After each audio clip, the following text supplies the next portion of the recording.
अस्सलाम वालेकुम and a very good morning to all of you. सबको मेरी तरफ से सुबह खैर। मुझे कहते हैं जी अरसला ताहिर, शो है हमारा मुस्कुराती सुबह। और गुड मॉर्निंग के साथ साथ ज़िंदगी के बहुत सारे रंग हैं, और कहीं दुख है, कहीं खुशी है, और कहीं बहुत ज़्यादा तकलीफ़ें भी हैं, तो कहीं परेशानियाँ। इन्हीं रंगों के साथ गुजरती है वो, उसी को हम ज़िंदगी कहते हैं, उसी को मैनेज करना पड़ता है। लेकिन इस वक्त मैं बात कर रही थी कपड़ों के रंग के। आज बड़ा डिफरेंट कलर मैंने पहना है, जो कि मैं यूजुअली नहीं पहनती, बट मुझे इस ड्रेस में ये पसंद आया क्योंकि ये बनाया गया है बड़े प्यार से। और अगर आप भी चाहते हैं कि ड्रेस आपके पास हो तो मुश्के हरम कुटोर से आप ये ले सकते हैं। आपको कॉन्टैक्ट नंबर इस वक्त स्लाइड पर चल रहा होगा, वहाँ से जाके कॉन्टैक्ट कीजिए। बना बनाया भी आपको ड्रेस मिल सकता है। इसके अलावा अगर आप खुद से ऑर्डर करना चाहते हैं, आपके दिमाग में कुछ चल रहा है ऐसा ही ड्रेस किसी और कलर में, तो आप वो भी ऑर्डर कर सकते हैं। और साथ ही साथ जो इतनी हसीन सी ज्वेलरी मैंने पहनी है, ये भी इन्हीं की है। आपको इनके पास बहुत अच्छे से ज्वेलरी का कलेक्शन भी मिल जाएगा, जैसा आप चाहें वैसा भी है। खैर, बात हो गई जी जिंदगी के रंगों की, कपड़ों के रंगों की। जिंदगी का एक रंग और भी है जो कि बड़ा तकलीफदेह है, बड़े परेशानी वाला है। स्पेशली अगर मैं बात करूं कराची वालों की, तो उनके साथ ये वाला रंग जो है बड़ा तकलीफदेह हो रहा है। इसको अगर मैं स्याह रंग कहूं तो गलत नहीं होगा। उसकी वजह यह है कि इतने ज्यादा स्ट्रीट क्राइम हमारे कराची में उरूज पर पहुंच चुके हैं। या क्राइम की अगर हम ओवरऑल बात करें, कौन जिम्मेदार है, कौन इसका कसूरवार है, क्यों हो रहे हैं, इस पर हम जरूर बात करेंगे।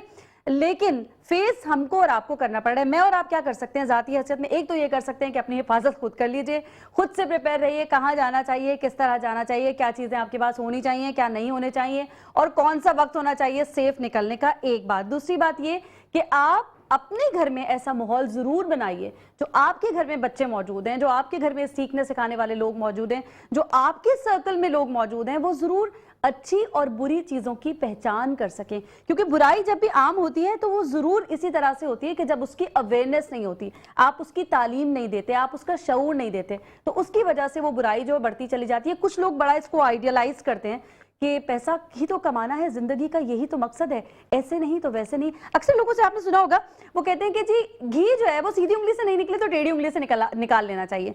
ये फॉर्मूला हर जगह नहीं चलता, पर आज के कुछ बच्चों को, कुछ लोगों को ये बात शायद उस तरह से समझ में नहीं आई। कहते हैं ना, समझ समझ का फर्क होता है। तो ये जो समझ है, इसको समझ को खोलना, अपने दिमाग को खोलना, ये बहुत कम लोगों को नसीब होता है। लेकिन जिनको नसीब होता है, फिर उनके ऊपर ये जिम्मेदारी होती है कि वो दूसरों को ये अवेयरनेस दे।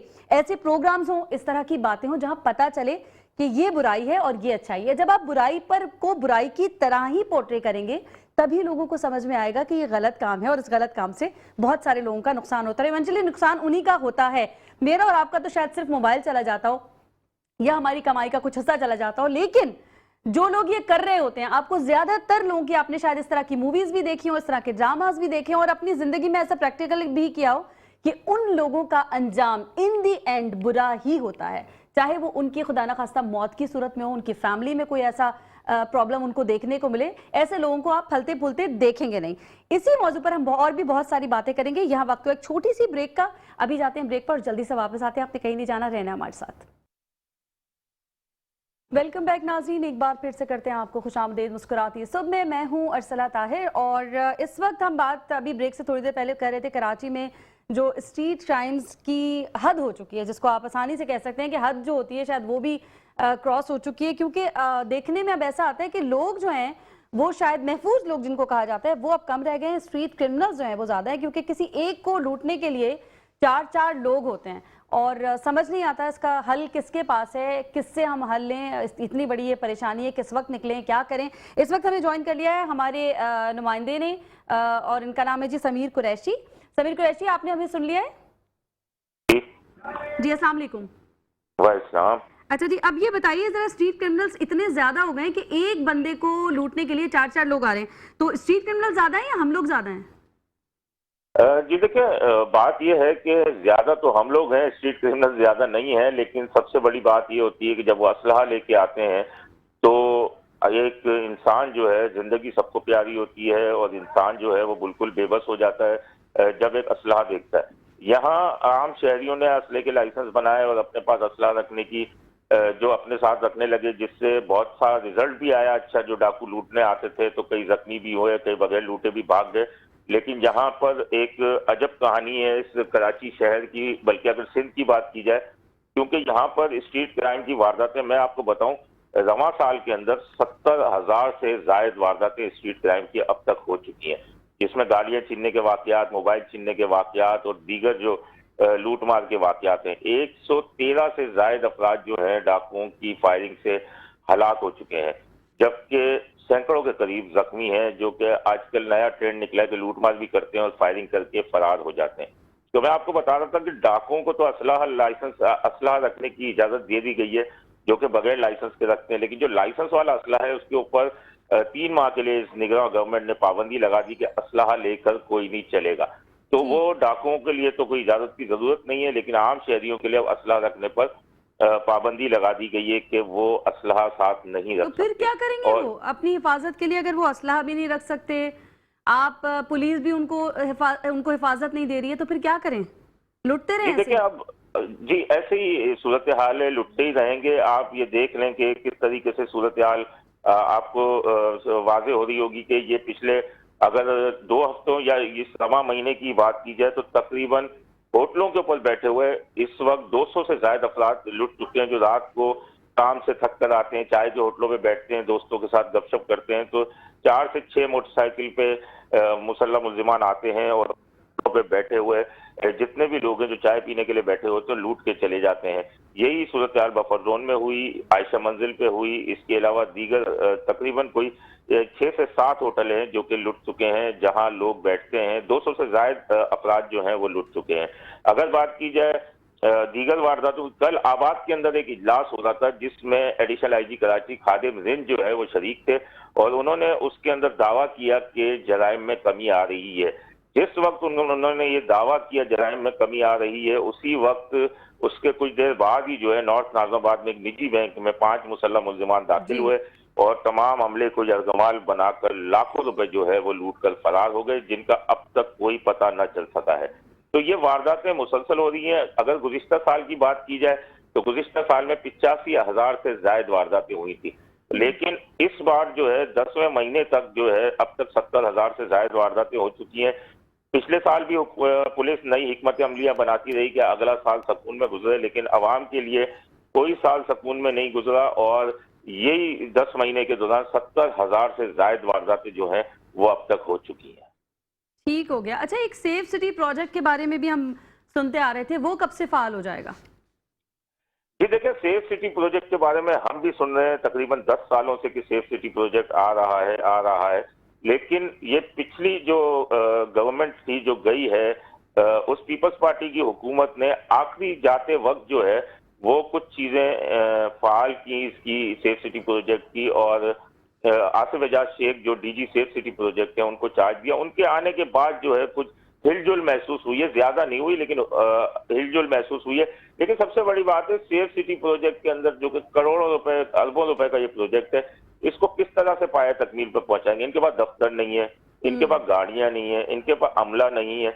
अच्छा, जो कैमरे लगे हुए हैं उनकी मरम्मत, जो तामीर और मरम्मत का काम होता है या सही करने का काम होता है, वो सिर्फ उसी वक्त होता है जब कोई बड़ा इवेंट हो, मुहर्रम आ जाए या रबीउल अव्वल हो, तो उस वक्त सही किया जाता है। बाकी जो इनके कैमरे लगाने की मंसूबाबंदी, मंसूबा बहुत अच्छा है, इसमें कोई शक नहीं है, लेकिन ये पाया तकमील तक कब पहुंचेगा इसका कोई पता नहीं। अगले 10 साल लग जाए, 15 साल लग जाए, तो इसमें तेजी नजर नहीं आ रही। हाँ, अलबत्ता जो है शहर की सूरत हाल के बाद बात जो है वो मुअज़्ज़िज़ीन जो है वो जो मैदान में आए हैं, जैसे सीपीके का है, कम्युनिटी पुलिसिंग कराची का प्रोजेक्ट है, उन्होंने अपनी मदद आपके तहत थानों के अंदर उनको कमरे फराहम कर दिए गए, और कमरे फराहम करने के बाद उन्होंने जो है वहां पर ये एक रूम बनाया, मॉनिटरिंग रूम, और इलाके में कैमरे लगाए हैं, अच्छे मेगापिक्सल के कैमरे लगाए हैं। वो अगर आप देखें तो क्लिफ्टन, डिफेंस, मलीर, नॉर्थ नाज़िमाबाद, अच्छा जिन जिन इलाकों में सीपीके ने ये प्रोजेक्ट शुरू किए हैं वहां वारदातों में कुछ कमी देखी आई, ज्यादा नहीं, कुछ कमी देखी जा रही है। अच्छा, एक मैं आपको बड़ी बात बताऊं कि मुल्जिमान बहुत से गिरफ्तार भी हुए हैं, ऐसा नहीं हुए गिरफ्तार, पुलिस गिरफ्तार कर लेती है। अच्छा, जो गिरफ्तार होते हैं अगर उनका सीआरओ कराया जाए तो 15-15, 16-16, 18-18 मुकदमात में ये मुलविस होते हैं और जमानतों पे बाहर होते हैं और फिर वारदातें करते हैं। तो इसका मतलब ये हुआ कि पुलिस की नाकिस हिकमत अमली और नाकिस तफ्तीश के बायस जो है ये मुल्जिमान रिहा हो जाते हैं और बाहर आकर दोबारा से वारदातें शुरू कर देते हैं। सही, बिल्कुल उसी तरह से। अच्छा, निगरान हुकूमत जो है इस वक्त क्रैकडाउन का सिलसिला जारी है, स्मगलिंग के खिलाफ बात कर लें, अगर हम डॉलर के खिलाफ मनशियात की, ये स्ट्रीट क्रिमिनल्स के खिलाफ क्यों नहीं हो रहा?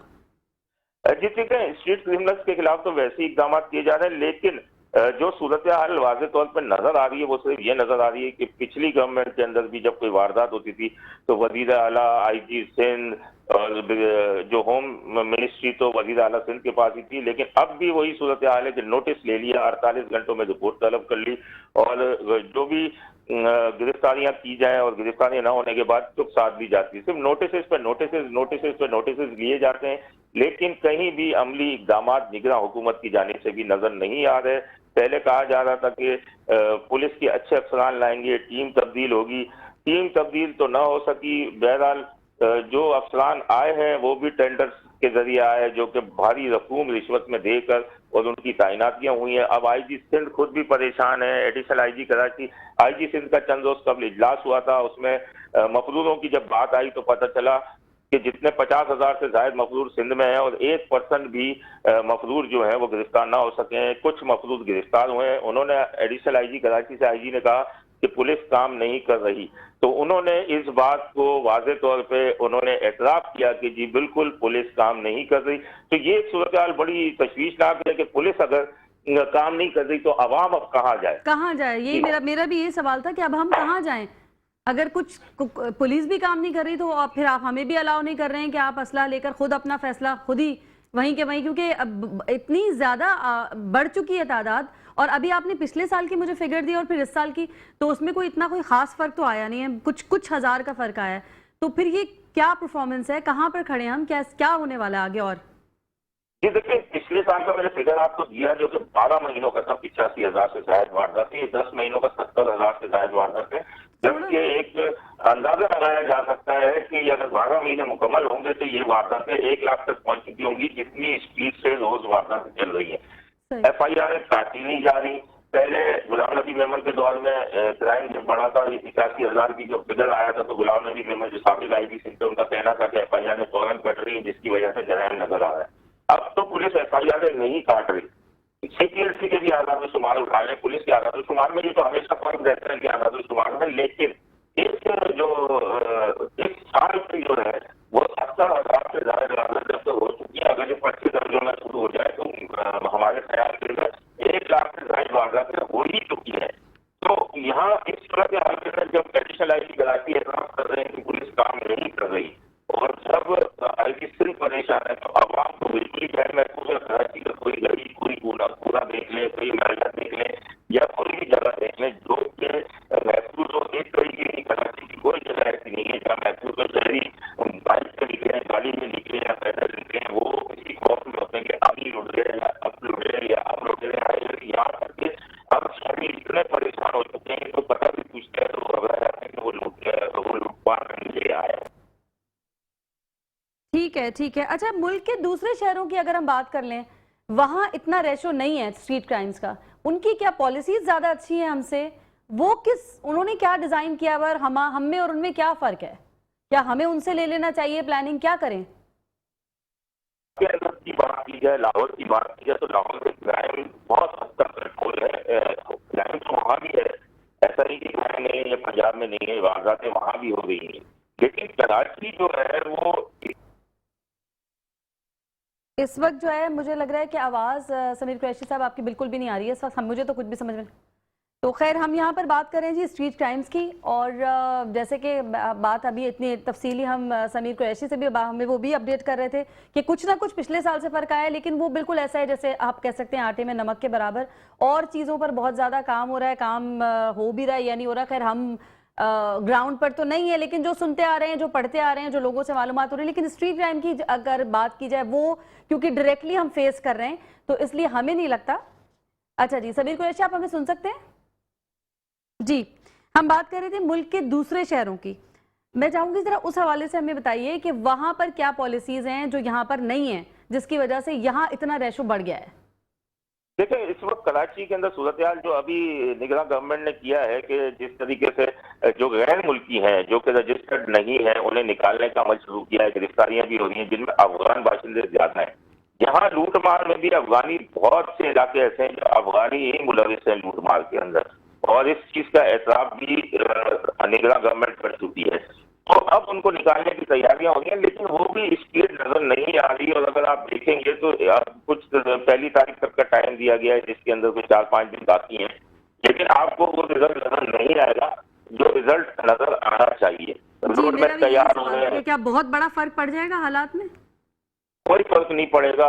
आप हम भी यही है और ये शहर भी यही है, और कोई फर्क नहीं पड़ेगा। ये इस चीज के अंदर ये कामयाबी नहीं हो पाएंगे। अभी बड़ी बड़ी अफगान बस्तियां हैं जहां पुलिस अंदर घुसने का नाम नहीं लेती, जबकि सबको पता है कि वहां कितना बड़े क्रिमिनल्स होते हैं या क्राइम होता है। वहीं पे हर चीज मुनशियात दिखती है, लेकिन सुलाबगोट की कुछ आबादियां हैं जहां पुलिस अंदर घुसने का तस्वुर भी नहीं कर सकती, क्योंकि सामने से सख्त मज़ाहमत का सामना करना पड़ता है। अगर यही सूरत हाल रही तो ये जो पकड़े जा रहे हैं ये वही पकड़े जा रहे हैं जो कचरा चुनने वाले हैं या कोई मजदूर हैं, उस टाइप के अफगानी जो हैं उन्हें गिरफ्तार करके और बंद किया जा रहा है, लेकिन बाकी बड़ों के ऊपर कोई भी हाथ नहीं डाल रहा। यहाँ अफगानियों के मुनज़्ज़िम गिरोह मौजूद है जो कि जिनका कोई रजिस्टर्ड भी नहीं है, ना कोई नाका का कार्ड है उनका या कोई कार्ड बना हुआ हो, कोई कार्ड भी नहीं बने हुए, लेकिन वो खुलेआम धंधा करते हैं, वारदातें भी करते हैं। उन्होंने यहाँ तक कि मैं आपको बताऊं, कराची की बड़ी बड़ी मार्केटों में उनकी दुकानें तक है जो कि यहाँ रजिस्टर्ड भी नहीं है, लेकिन वो दुकानें लेकर बैठे हुए हैं, लेकिन उनकी तरफ कोई ध्यान नहीं दे रहा। बिल्कुल ऐसे ही है। अच्छा समीर कुरैशी, मुझे ये भी बताइएगा, आप तो इतने पुराने सहाफत में, अब जो सूरत हाल बन चुकी है कराची की, ये कब से ऐसी है? ये क्या शुरू से ही कराची ऐसा चला आ रहा है या अभी कुछ अरसे में इतना ज्यादा सब कुछ बढ़ चुका है? देखिए, स्ट्रीट क्राइम जो है ये हमेशा से कराची ऐसा नहीं था। कराची के अंदर भी वारदातें थी, लेकिन कराची के अंदर एक तो बहुत सारे शहरों से लोग आके यहाँ बस गए हैं जिनका कोई रिकॉर्ड नहीं है, जिनका कोई अता पता ही नहीं है। वो यहाँ पे हैं, यहीं खा रहे हैं, लूट मार करते हैं, और दीगर भी जो लोग हैं वो आए हैं, मेहनत मजदूरी करके भी कमाते हैं। कराची का ये हाल नहीं था, लेकिन पिछले अगर आप ये कुछ 7-8 सालों के अंदर स्ट्रीट क्राइम की वारदातों में सख्त इजाफा हुआ है, और इंतहाई तेजी से इजाफा हुआ है स्ट्रीट क्राइम के अंदर। तो सबसे बड़ी बात ये कि इसके अंदर कोई नई हिकमत अमली बनानी पड़ेगी इनको कि ये किस तरीके से रोका जाए, क्योंकि अब स्ट्रीट क्राइम इतनी तेजी से बढ़ गया है। इसकी वजह अगर पुलिस से पूछें तो वो बेरोजगारी बताते हैं कि बेरोजगार है, महंगाई बताते हैं, लेकिन अब ये महंगाई या बेरोजगारी तो दूसरे ममालिक में भी है, लेकिन स्ट्रीट क्राइम की शरह इतनी नहीं है।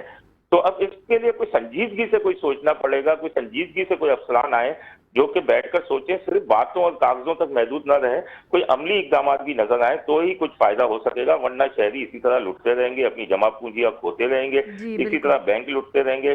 बैंक डकैतियों में कमी आई है, कुछ ग्रुप, पारा चनार ग्रुप था और ये जो ग्रुप पकड़े गए थे, तो अब ये साल के अंदर शायद ये पहली बैंक डकैती है जो कल हुई है। बैंक डकैतियों में कमी आई है, लेकिन मोटरसाइकिल छीनने, गाड़ियां चोरी होने, छीनने और नकदी से महरूम होना तो ये रोज की बात हो गई है। बिल्कुल सही। अभी आपने बैंक की डकैती की बात की, जैसे कल शादमान बैंक की भी हमने सुना था कि 80 लाख रुपए अभी तक का जो तखमीना लगा था वो 80 लाख है, इससे ज्यादा भी हो सकता है। तो ये कुछ अपग्रेड होती जा रही है डकैतियां, मुझे लग रहा है। देखें, ये अब इस ग्रुप के बारे में मालूम चले कि ये जो 5 मुसल्लम मुल्जिमान जो दाखिल हुए थे और सबको यरगमाल बना के लूट मार करके चले गए थे, इनके बारे में अब जिसकी कोई सुराग लगे तो पता चले आया कि ये कोई पुराना ग्रुप तो दोबारा नहीं जागा कि जमानतों पे आकर उन्होंने वारदातें शुरू कर दी है, या फिर कोई नया ग्रुप आया है जो कि इस तरीके से बड़ी वारदातें। क्योंकि अगर आप पिछले 2-3 दिन की बात करें तो तकरीबन 3 से 4 पेट्रोल पंप भी लूटे गए हैं, जो कि पेट्रोल पंप लुटे हैं, और पेट्रोल पंप लुटने के बाद जो है वहां से भी मुल्जिमान जो है वो नकदी और दीगर सामान जो है वो लूट कर चले गए। वहां पे जो पेट्रोल भरवाने के लिए आए हुए थे उन्हें भी लूटा गया। तो पेट्रोल पंप की वारदात भी एक छोटी वारदात नहीं होती, वहां भी कैश होता है, और ये बैंकों की। तो अब ये ग्रुप का एक कौन सा ये नया ग्रुप है जो आया है, ये जब तक सुराग नहीं मिलेगा पता नहीं चल सकता। लेकिन इस तरह ये बड़ी एक तशवीशनाक बात है कि दोबारा से बैंकों के अंदर डकैतियां शुरू हो गई हैं और पेट्रोल पंप लुटने लगे हैं। तो इतनी स्पीड से जो वारदातें हो रही हैं, ये बहुत तशवीशनाक बात है शहरियों के लिए भी, और हर शहरी खौफजदा है। कोई किसी गली के अंदर निकलते हुए भी डरता है रात के वक्त। रात का वक्त तो रात और दिन हो, यहाँ पर शहरी लूट ही रहे हैं। किसी भी किस्म का खौफ जो है डाकुओं में खत्म हो चुका है। पुलिस मुकाबले भी कर रही है, गिरफ्तारियां भी हो रही हैं। आज रात को भी एक डाकू गुलिस्तान जौल में हलाक किया जो लूटमार कर रहा था, ताकुब के बाद उसे हलाक किया है। लेकिन जो गिरफ्तार हो रहे हैं वो नाकिस तफ्तीश की वजह से रिहा हो रहे हैं। जब तक पुलिस का तफ्तीश का अमल सही नहीं होगा, इन्हें सजाएं नहीं मिलेंगी, इनके लिए सख्त कानून असेंबली से नहीं पास होंगे, तब तक मुश्किल है कि ये स्ट्रीट क्राइम पर काबू पा सके। बिल्कुल सही। अच्छा, असलहा अब बड़े खुलेआम मिलने लगा है, आपको नहीं लगता ये भी एक वजह हो सकती है? कोई भी इंसान चाहे और वो जाकर असलहा खरीद सकता है, इस पर कोई खास स्ट्रेटजी, कोई ऐसी प्लानिंग होनी चाहिए? इतनी आसानी से इसकी फरोख्त पर भी कोई पाबंदी या कुछ होना चाहिए? क्या ये एक वजह हो सकती है? देखें, लाइसेंस के ऊपर असला लेना हर शहरी का हक है, और लाइसेंस पे तो असला दुकानों पे मिलता है, लाइसेंस पे आप ले सकते हैं, जिसकी बाकायदा थानों में भी एंट्री होती है, होम डिपार्टमेंट भी में एंट्री होती है, हर जगह एंट्रियां होती हैं। तो ये तो कहीं से भी आप, ये तो एक शहरी का हक है कि वो असला दुकान से ले सकता है। लेकिन गैर कानूनी असले की बात की जाए तो गैर कानूनी असले के अंदर काफी हद तक कमी आ चुकी है, जो असला बिक रहा है। लेकिन ये असला जो कई मुकामात ऐसे हैं, फिर मैं वहीं उसी बात पे दोबारा आऊंगा कि शहर के वो इलाके जहाँ अफगान बस्तियां हैं और दीगर जगहें हैं, यहाँ पर गैर कानूनी असला जो है वो आसानी दस्तियाब हो जाता है। जैसे अफगान बस्तियों के अंदर लोग वहां जाते हैं, वहां से असला खरीद लेते हैं। जैसे जो गिरफ्तार हो रहे हैं उनके भी कई बयान आए हैं कि हमने ये असला किसी जगह से 4,000 रुपए का लिया है, किसी जगह से 3,000 रुपए का लिया है। कोई कहता है किराए पे असला दे रहा था, वो किराए पे असला लेके आ गए। और जी, किराए पे भी असला मिलता है शहर के अंदर, ये एक कमाल की बात है। और किराए पे असला लेके आते हैं और लूटमार करने के बाद और चले जाते हैं, जिसका लूटमार के बाद उसमें से कुछ हिस्सा उसे दे देते होंगे। तो ये सूरत हाल भी शहर के अंदर है, जो कि नजर आ रही है कि किस तरीके से। मगर मैं आपको ये कह चुका हूं कि ये शहरी जब तक सुकून का सांस नहीं ले सकते, जब तक असेंबली से कोई सख्त कानून न बनाए जाएं, क्योंकि यहाँ कोई भी कागज रखवा के अदालत से जमानत पर रिहा हो जाता है। बाद में अगर उसकी प्रॉपर्टी आप चेक करें तो वो प्रॉपर्टी या तो किसी कोई छोटा सा मकान होगा या कोई होगा। इनकी कानून जब तक ये बनेंगे ना, कानून के अंदर के इनकी जमानतें 10 लाख रुपए तक की जमानतें हो, यह कानून पास करना होगा कि 10 लाख की जमानत के बाद जो है इन्हें रिहा किया जाएगा। जो जमानती होता है, जो कागज लाता है, जो शख्स होता है, उसकी वेरिफिकेशन थाने से होनी चाहिए, और थाने में वेरिफिकेशन होने के बाद उसके बाकायदा बायोमेट्रिक कराया जाए, थंब लिए जाए, और उसके बाद ही सूरत हाल कंट्रोल हो सकेगी। ये इस तरह सख्त कवानीन बनाने पड़ेंगे तो जिसके बाद इस शहर में अमन अमान की सूरत हाल कायम हो सकती है। ठीक है, यहाँ खैर हाल तो अभी हो चुका है कि रोटी जो है वो महंगी है लेकिन जान सस्ती हो गई है। आप थोड़े से पैसों के लिए अगर कहा जाए ना, कोई भी किसी की जान ले लेता है। आप क्या पैगाम इस पर देना चाहेंगे? किनसे दरखास्त करेंगे? कौन जिम्मेदार हैं? क्या कहेंगे? देखिए, जिम्मेदार मैं फिर वही बात करूंगा कि और लोगों के लिए क्या पैगाम है, वो क्या करें? देखिए, लोगों के लिए पैगाम तो हमारे साबिक जो एडिशनल आईजी कराची थे, उन्होंने ये पैगाम दिया था कि जनाब कोई मोबाइल मांगे तो अपना मोबाइल दे दें। दूसरे, अभी निगरान वजीर दाखिला जो आए हैं, उन्होंने ब्रिगेडियर साहब ने भी कहा कि मोबाइल ऐसी जगह रखें जहां पे डाकू को नजर ना आ सके। तो हमें तो शहरियों को इस तरीके के पैगाम मिल रहे हैं कि मोबाइल ऐसी जगह छुपाएं जो नजर नहीं आए, और अगर इसी जगह रखें, खुला ना रखें, खुली जगह पे बात ना करें। तो ये तो इस तरह से आदमी एक घुटन की जिंदगी जी रहा है कि ना कहीं बात कर सकता है, ना कहीं घूम सकता है, ना कहीं आ सकता है, ना कहीं जा सकता है। तो इसके लिए हमारा तो सिर्फ एक ही पैगाम है, वो हुकूमत को एक थोड़ी सी तजवीज ही दे सकते हैं, हम उनसे एक इल्तिजा ही कर सकते हैं कि सख्त कवानीन बनाए, तफ्तीश का अमल सही हो पुलिस का, तो इसके बाद ही कुछ हो सकता है, हम अमन अमान की जिंदगी जी सकते हैं। बिल्कुल, बहुत शुक्रिया समीर कुरैशी, आपने वक्त दिया। और नाज़रीन, यहाँ वक्त हुआ एक छोटी सी ब्रेक का, जल्दी से जाते हैं, वापस आते हैं। आपने कहीं नहीं रहना है हमारे साथ। वेलकम बैक नाज़रीन, एक बार फिर से करते हैं आपको खुशामदीद मुस्कुराती सुबह में। मैं हूँ अरसला ताहिर और हम बात कर रहे हैं स्ट्रीट क्राइम की, शहर की बिगड़ती हुई सूरत हाल की, कि आपको पता नहीं होता कि आप जब अब घर से निकले हैं तो आप वापस, पहले तो खैर जान का ही खतरा होता है कि आप वापस जिंदा सलामत भी आएंगे या नहीं आएंगे। एक मोबाइल के लिए आपकी शायद जान चली जाएगी, एक वॉलेट के लिए, चंद रुपयों के लिए, आपको नहीं पता होता। या फिर अल्लाह ने अगर आपकी ज़िंदगी की हिफाजत रखी है तो उसके फजल से अगर आप जिंदा वापस आएंगे तो जो चीज़ें आपके साथ मौजूद थी, जो आप घर से लेकर निकले थे, वो मोबाइल फ़ोन हो सकता है, वो वॉलेट हो सकता है, वो पैसे हो सकते हैं, वो आपके पास वापस होंगे या नहीं होंगे। बड़ी मेहनत से इंसान कमाता है पैसा। ये छोटी छोटी चीज़ें, हम बहुत ज़्यादा अपने बजट को इस तरह से लेके चलते हैं, जितना महंगाई का इस वक्त दौर है कि आपके लिए खाना पीना और जिसको कहते हैं ना नीड्स, वो पूरी करना आपके लिए बहुत मुश्किल है। उन हालात में अगर आप कोई एक चीज़, कोई दो चीज़ें बना भी लेते हैं, अब वो कब तक आपके पास रहेगी ये आपको नहीं पता। और इस सवाल का जवाब, मज़ेदार बात यह है कि किसी के भी पास नहीं है, आप जाएं कहां। कोई कहते हैं ना जी, कोई पुरसाने हाल ही नहीं है। अगर आप अपनी शिकायत लेकर भी जाते हैं, जैसे कि अभी आप ब्रेक से पहले हम बात कर रहे थे हमारे नुमाइंदे समीर कुरैशी से, उन्होंने कहा कि अगर आप पुलिस में थाने में किसी को जमा भी करवा देते हैं, कोई पकड़ा भी जाता है, तो वो कुछ दिनों के बाद निकलता है और निकलने के बाद फिर उससे बड़ी वारदात मारता है, क्योंकि उसका नुकसान हो गया होता है। जेल में इतने दिन रह के उसको कुछ हासिल करने का, कुछ लूट खसूट का मौका नहीं मिला। हमारी जो है वो दिनों की मेहनत, महीनों की मेहनत, या यूं कहिए कि सालों की मेहनत ऐसे पानी की तरह फिसल जाती है हाथों से कि आपको पता ही नहीं चलता।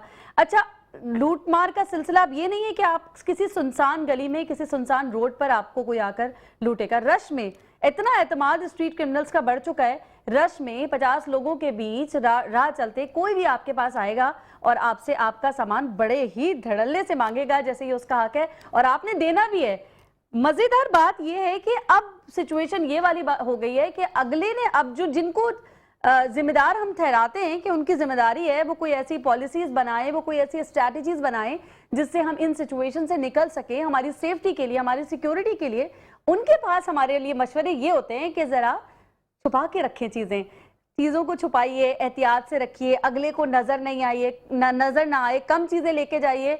मतलब हमने जो मेहनत की है वो आप जो है उसको छुपाइए। इस वक्त हमारे साथ ऑन कॉल मौजूद हैं निगरान वजीर दाखिला सिंध ब्रिगेडियर हारिस नवाज। अस्सलाम वालेकुम सर। इस वक्त स्ट्रीट क्राइम की सूरत हाल बहुत वर्स्ट हो चुकी है। आप घर के दरवाजे पे भी लुट सकते हैं, आप हजारों लोगों के बीच में भी लुट सकते हैं। तो इस पर आपकी हुकूमत क्या कर रही है, क्या स्ट्रैटेजी है, क्या कहाँ खड़े हैं इस वक्त हम? देखें, हमने बहुत चेंजेस किए हैं। हमने सारी पुलिस फोर्स को तकरीबन रिशफल की है और बहुत लोगों को बहुत सोच समझ के बाद, डेलीब्रेशन के बाद चेंज किया है। जितना सिस्टम खराब हुआ हो, इसलिए आपने देखा कि हम गैर मुल्की के वतन को भी भेज रहे हैं, क्योंकि वही ड्रग्स इस्तेमाल करते हैं, फिर ड्रग्स के नशे में वो ये प्रॉब्लम करते हैं। जो हुकूमत 31 अक्टूबर ला के दी, उस पर भी इनको भेज दें, उससे भी क्राइम रेट कम होगा। और रोज़ाना की तादाद में हम 3-4 डिकॉर्ड जो हैं उनको मार रहे हैं, कुछ को जख्मी कर रहे हैं और इसका ट्रिपिंग इफेक्ट अब आहिस्ता आहिस्ता आना शुरू होगा, नजर आएगा। काफ़ी फ़र्क पड़ गया है।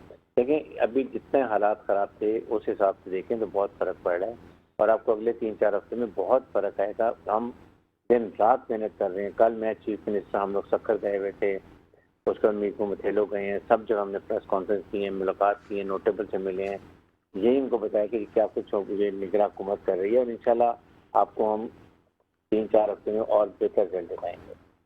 ठीक है, ये जो गैर मकामी लोग हैं जिनके जाने में अब सिर्फ 5 दिन बाकी हैं, उसके बाद क्या स्ट्रैटेजी होगी, उसके बाद क्या सूरत हाल हो जाएगी?